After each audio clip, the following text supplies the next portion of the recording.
por dentro das principais discussões que impactam seus investimentos e das análises de nossos especialistas sobre as movimentações do mercado financeiro. Falando nisso, nosso encontro é toda manhã, logo após a abertura do mercado. Entre nos canais oficiais do Itaú Personalité e envie suas dúvidas sobre recomendação de investimentos.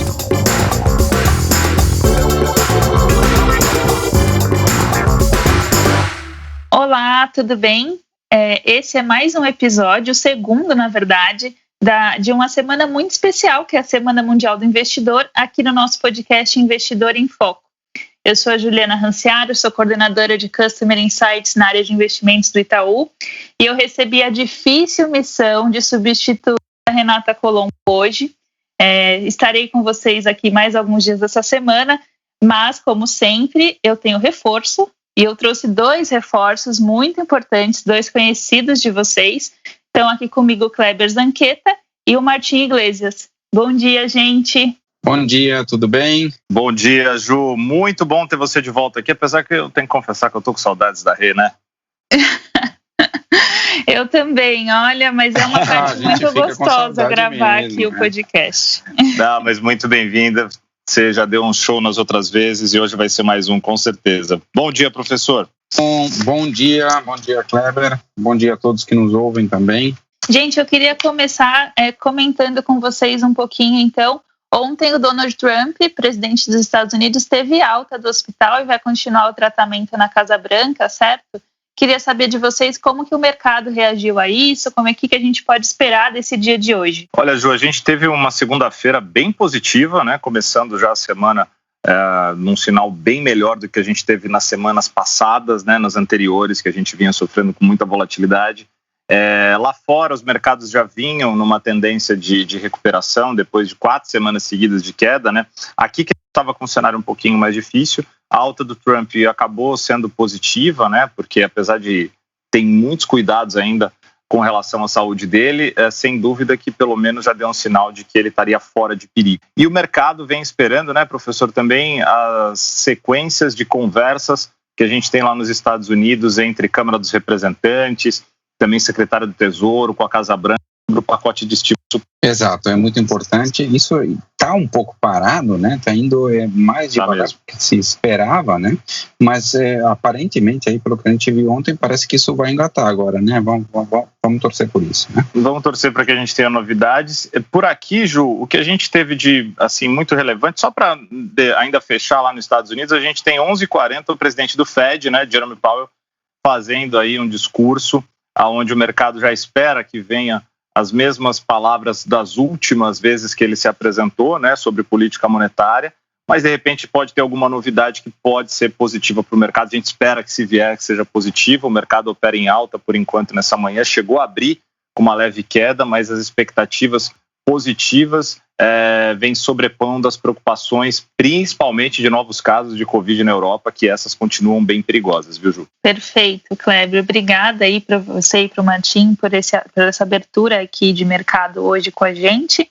Para os nossos ouvintes, não percam os nossos próximos conteúdos, a gente está sempre atualizando sobre mercado e no final do dia a gente tem um fechamento também que chega para vocês.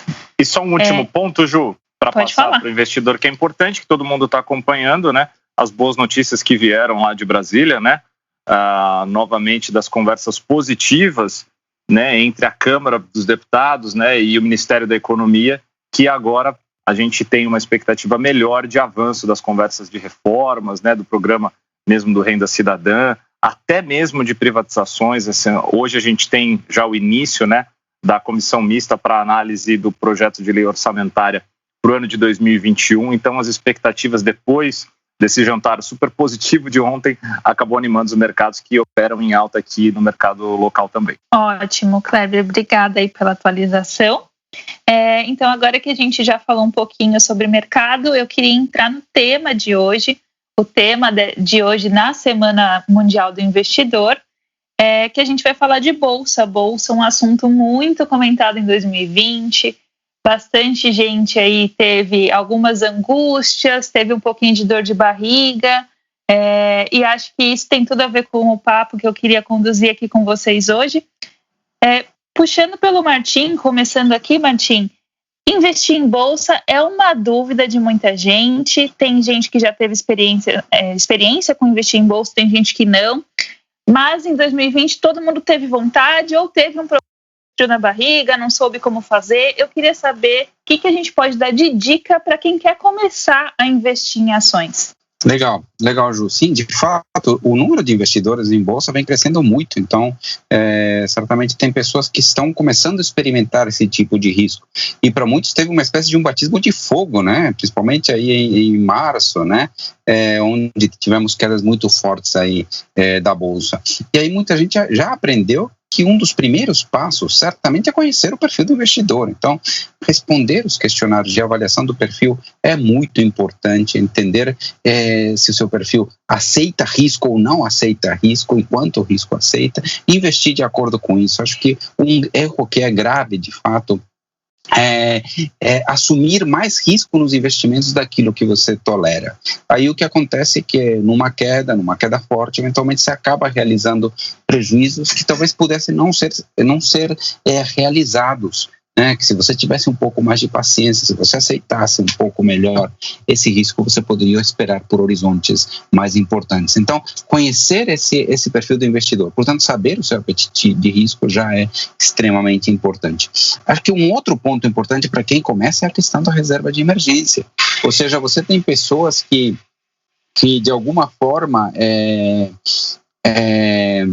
você tem pessoas que precisam ter a noção de que é importante ter a liquidez dentro dos seus investimentos. Ou seja, ter uma reserva para emergências, para oportunidades, tendo uma parte com investimentos líquidos, e só assumir riscos se essa reserva de emergência já estiver completa. E aí a nossa recomendação básica é ter pelo menos entre 3 e 6 meses de renda alocada nessa reserva de emergência antes de começar a investir em risco. E a outra questão que é muito importante é sempre ter uma carteira diversificada, né? Não só em termos de classes de ativos, ou seja, misturar investimentos pós-fixados com indexados de inflação, com multimercados, e a renda variável faz uma parte importante dessa diversificação, faz um papel importante nessa diversificação, mas também diversificar também dentro da própria carteira de ações.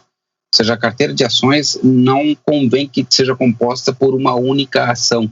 Pode haver risco excessivo, risco desnecessário sendo colocado ali. Você acaba assumindo riscos específicos. Os riscos específicos, ou seja, que são aqueles vinculados a um problema da empresa, alguma estratégia não tão bem desenhada, esses riscos tendem a ser diluídos na medida em que você aumenta o número de ações na sua carteira.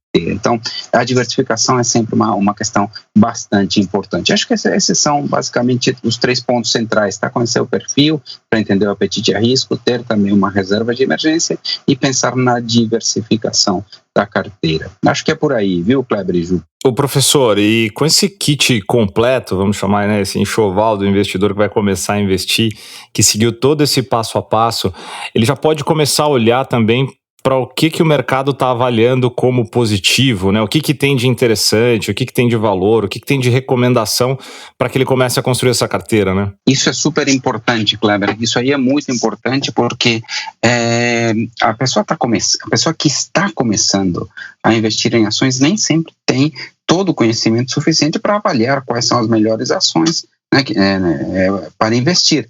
E muitas corretoras têm, de fato, carteiras recomendadas. Uhum. Tem uma série de analistas que avaliam uma quantidade grande de ações e recomendam algumas para investir. As carteiras, às vezes, são diferentes. Você tem carteira de dividendos, você tem carteira de pequenas ações, carteiras selecionadas com a lógica grafista, etc. Então, essa questão de olhar as recomendações, as carteiras recomendadas, que a maior parte das corretoras tem, inclusive nós aqui temos também as nossas carteiras recomendadas. Acho que é um bom jeito de começar. Um bom jeito de começar, tá bom? Muito bom. Perfeito, Martim. Eu acho interessante que isso que você estava comentando antes, que o Kleber chamou de enxoval, é muito legal porque a gente percebeu com essa crise, né, quando a gente ouviu os comentários dos clientes conversando com a gente ou assistindo as nossas lives ou mesmo os comentários aqui do podcast, que a ansiedade era muito por causa disso, né? De repente não conhecer o seu perfil de investidor, de ter entrado na bolsa, de ter investido em ações numa euforia no que a gente pode chamar de repente, efeito manada, de ir pela maioria do que estava acontecendo, de não saber se tem o certo apetite a risco e até mesmo de não ter uma reserva de emergência para tirar o dinheiro se precisasse, que isso foi o que salvou muita gente, deu um certo alívio para bastante gente. Olha, Ju, eu diria que nessa crise, de fato, quase todos os conceitos de investimentos que a gente coloca, desde ter a reserva, até diversificar, até não olhar para a rentabilidade passada, não se deixar guiar pela manada, quase tudo isso foi colocado à prova. Então foi uma aula prática muito importante e principalmente para muitas pessoas que não tinham vivido isto ainda, ou um risco semelhante no mercado de ações. Então, certamente muita gente acabou passando por uma espécie de um batismo de fogo nesse período todo, né? É isso muito mesmo, bom. Martim. E fiquei feliz agora que vocês já explicaram para a gente desse enxoval, deu algumas dicas aqui de de onde procurar, né, mais informações e que tipos de produto para começar a investir em bolsa. E daí, Martim, eu sei também que existe um mecanismo que a gente chama de compra programada de ações. Isso também serve para quem quer começar a investir em bolsa? Isso é bem legal, viu, Ju? Muito interessante isso. Nós temos aqui, algumas outras corretoras têm também. A compra programada, basicamente, a ideia é de você fazer aplicações periódicas no mercado de ações. Então, você marca um dia do mês lá no qual você vai comprar ações de uma determinada empresa. E todo dia você vai comprar ações dessa empresa, todo aquele dia pré-determinado do mês, e você, independente do preço, a rigor, o comando fica pronto. O que acontece é que com esse processo, ao longo do tempo, você acaba tendo diversas compras, fazendo um preço de equilíbrio, acaba diluindo um dos maiores riscos do mercado de ações, que é assumir uma posição grande num único momento do tempo, num momento de pico, né? Esse que é um dos grandes riscos do mercado de ações acaba sendo diluído com a compra programada, né? Tem um texto, se alguém tiver interesse, dá aí no Google, a melhor forma de entrar e sair da bolsa, Martim Iglesias. É um texto já antigo, mas onde explica como o risco é diluído através de uma estratégia de compra programada ao longo do tempo e inclusive de venda também espalhada ao longo do tempo. A rentabilidade média não oscila e o risco total dessa estratégia é diluído, é reduzido de uma forma extremamente importante. Então, eu recomendo sim a compra programada, principalmente para aquelas pessoas que estão começando no mercado de variável. Pera aí que eu já volto pro bate-papo, que eu estou procurando aqui no Google, Martim, só um minutinho que eu já vou anotar. É muito chique, né? É muito já está na lição de casa, né? Com o professor, Pera aí, não, tem que aproveitar agora para não esquecer, tomar nota. Porque vai ter a prova. Estou digitando aqui também, vai ter a prova, a gente tem que responder. Olha que semana que vem é semana do professor, tem dia do professor semana que vem. Exatamente, dia 15, né? Vai fazer um podcast. Exato, dia 15. O Martim podia fazer um podcast perguntando as coisas pra gente, pra ver se a gente aprendeu com ele, né, Kleber? A gente pode editar qualquer coisa. Vamos fazer gravado pra gente não pagar mico aqui na frente. Exatamente. Ô professor, e a pessoa quer entrar na bolsa, mas ainda tem exatamente essas preocupações que você colocou, que é super normal, né? Que é, apesar de mapear tudo que você colocou no início, como perfil, apetite a risco, reserva, né? Pensar na diversificação, mas ela tem preocupação. A gente já falou aqui algumas vezes sobre ETFs. Você acha que pode ser interessante esse caminho para quem quer começar? Bom ponto, viu, Kleber? Eu comentei lá em cima da importância da diversificação também na renda variável. De forma geral, os ETFs também são estruturas diversificadas, né? Então, elas basicamente replicam algum índice. Então, tem os ETFs de índice Bovespa, de IBX, de bolsas americanas. Já são estruturas que ajudam a reduzir esse risco específico, esse risco das empresas, porque tem uma composição bastante diversificada, né? Então, é um jeito bom, sim, de começar, tá? Então, a característica central deles é que eles são negociados em bolsa, então são comprados também através de um comando pela corretora, assim como você compra uma ação, né? E ao comprar uma cota de ETF, você compra um portfólio diversificado, então já reduz aquele aquele risco que eu comentei lá no início. Então, você já adquire uma carteira diversificada. É um bom jeito também de começar, certamente. Tem jeito de ir começando, tá, aos poucos, né? Eu acho que é importante destacar que é preciso tomar bastante cuidado também com alguns vieses comportamentais, né? Muitas pessoas, após algum ciclo de valorização da bolsa, com ela subindo, acabam às vezes aumentando suas posições de uma forma até desproporcional ou não aderente ao seu perfil do investidor. Então é importante tomar cuidado também com essa questão da rentabilidade passada para evitar esses movimentos de manada que muitas vezes acontecem, viu, Kleber? Ô Ju, posso trazer um ponto que eu lembrei aqui que o professor já falou algumas vezes com a gente? Por favor. Que eu lembrei que acho que pode ser interessante para o investidor até que quiser puxar os outros episódios, a gente pode deixar aqui também para eles, que é quando ele trouxe as aulas sobre o Ray Dalio e também o Gene Simons eu não lembro, mas eu lembro, aí ó, já eu tomando ponto negativo aí, mas e do Warren Buffett, que eu lembro que o Buffett e o Ray Dalio, eles começaram muito jovens, o Buffett criança, né, professor, a comprar ações, né, e acho que isso é interessante trazer pro investidor que quer começar, que já está adulto, que trabalha, que é formado, que tem sua renda, que tem condições, assim, não precisa ter medo, né? Porque os grandes investidores começaram lá atrás, bem crianças ainda, a comprar suas primeiras ações, né? Não, muito cedo, né? Antes dos 10 anos, o Buffett. Então, na verdade, certamente algo importante para se fazer, né? A gente tem que pensar aqui, o conceito central é o conceito de que existe um prêmio de risco pelo mercado de ações. Então, uma carteira diversificada de ações no longo prazo tende a bater as aplicações em renda fixa. Isso é muito claro no mercado americano. No Brasil, os estudos são um pouco controversos, principalmente pela alta taxa de juros que a gente teve, mas isso ficou para trás. Então, eu diria que a questão do prêmio de risco do mercado de ações é algo que a gente vai ver presente daqui para frente. E isso implica em que, se você ficar muito tempo investido na bolsa daqui para frente, provavelmente você vai ter rentabilidades boas, vai se apropriar desse prêmio de risco, vai ter ganhos adicionais. Obviamente, tudo isso, mais uma vez destacando, tem que estar de acordo com o teu apetite a risco, de acordo com o teu perfil e de uma forma bem diversificada, né? Excelente, professor, obrigado. Muito legal, gente, aprendi bastante aqui hoje. Queria só fazer um resuminho de tudo que a gente conversou aqui para deixar na cabeça de quem está nos assistindo.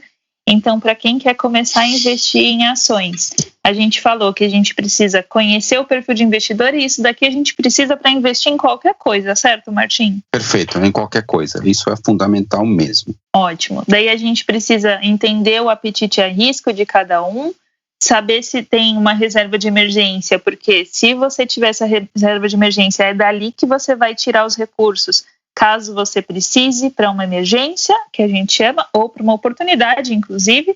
Você não vai precisar mexer no seu dinheirinho ali que está em ações, certo? Exatamente, é isso mesmo. A reserva de emergência é muito importante, é exatamente isso, Ju. E daí a gente falou também de algumas ferramentas que podem ajudar aqui quem quer começar a investir em ações. Então a gente falou de carteiras que já são montadas, que algumas instituições vendem, a Itaú Corretora tem também, por exemplo. A gente falou de compra programada de ações e o Kleber trouxe aqui um ponto muito importante dos ETFs também, certo? Exatamente, porque o ETF já é um mecanismo bem diversificado, a diversificação é algo extremamente importante também. Eu não sei se vocês perceberam, mas eu fiz um resumo só para provar para o Martim que eu aprendi com ele aqui, eu sou melhor aluna que o Kleber. Tá bom. Mas isso nem precisava disso. É notório. Tá bom.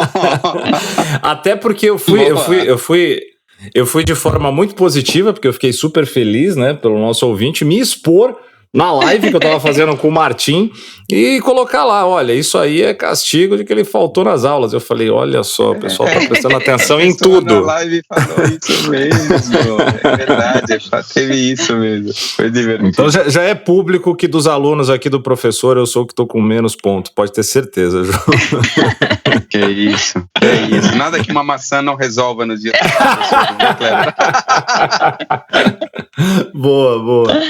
Ai, tá ótimo, gente. Adorei o papo aqui com vocês. Obrigada para quem nos assistiu.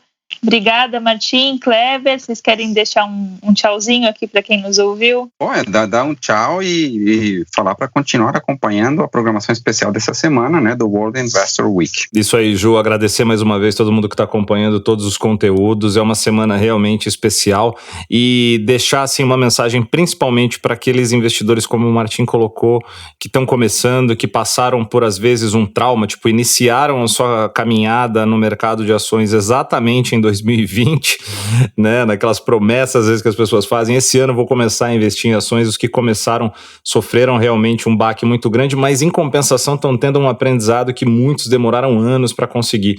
Então essa semana sem dúvida acho que é super importante para todos, mas principalmente para aquele que está começando nesse mercado. Obrigado, Ju. Obrigada a vocês. Não percam então, amanhã a gente volta com mais conteúdo nessa programação especial da Semana Mundial do Investidor. E na live de hoje, às 17 horas, no canal do YouTube e do Instagram do Itaú Personalité, a gente vai falar sobre 5 hábitos que todo investidor deve evitar. O nosso professor vai estar lá novamente, figurinha marcada, ao lado do Winston Chun, que é outro conhecido de vocês. Até o próximo episódio. Muito obrigada. Fique por dentro das principais discussões que impactam seus investimentos e das análises de nossos especialistas sobre as movimentações do mercado financeiro. Falando nisso, nosso encontro é toda manhã, logo após a abertura do mercado. Entre nos canais oficiais do Itaú Personalité e envie suas dúvidas sobre recomendação de investimentos.